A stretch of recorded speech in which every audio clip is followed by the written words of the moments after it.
నమస్తే.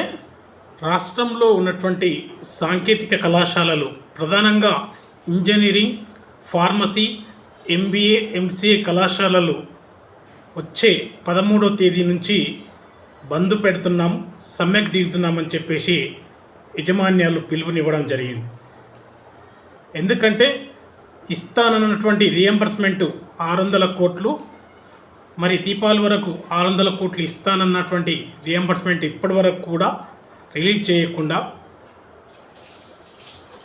ఒకసారి సమావేశం పెడితేనే 200 కోట్లు విడుదల చేసి మిగతా వాటికి ఎలాంటి సమాధానం లేకుండా వ్యవహరిస్తున్నటువంటి రాష్ట్ర ప్రభుత్వ తీరు బట్టి యాజమాన్యాలు తీసుకున్నటువంటి నిర్ణయం ఏమిటంటే ఈ నెల 13వ తేదీ నుంచి కళాశాలలన్నీ కూడా ఇంజనీరింగ్, ఫార్మసీ, ఎంబీఏ, ఎంసీఏ మరియు ఇతర కళాశాలలు, బీఈడి, ఇతర కళాశాలలు, డిగ్రీ కాలేజెస్ ఇవన్నీ కూడా సమ్మెకు దిగుతున్నామని చెప్పేసి పిలుపునివ్వడం జరిగింది.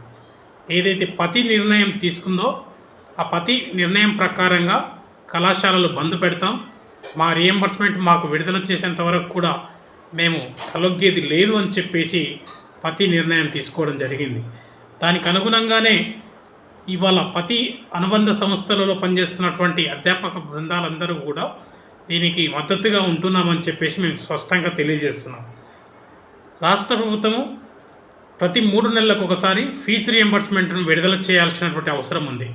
ఎందుకంటే పేద మధ్యతరగతి విద్యార్థులు చదువుకునేటువంటి విద్యా సంస్థలలో సర్టిఫికేట్లు ఇవ్వకపోవడంతో తీవ్ర ఇబ్బందులు ఎదుర్కొంటున్నారు. అటు జీతాలు రాక తీవ్ర ఇబ్బందులు ఎదుర్కొంటున్నారు అధ్యాపకులు.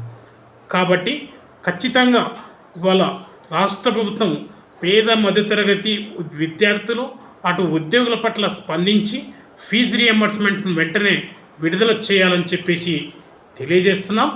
ఒకవేళ ఫీజు రియంబర్స్మెంట్ను విడుదల చేయకుండా నిర్లక్ష్యంగా వహిస్తే రాబోయే ఎన్నికల్లో కూడా మేము మా యొక్క ప్రతాపం ఏంటనేది, మా యొక్క ఆవేదనను మొత్తం కూడా ఆ ఎన్నికల ద్వారానే తెలియజేస్తామని చెప్పేసి స్పష్టంగా తెలియజేస్తున్నాం.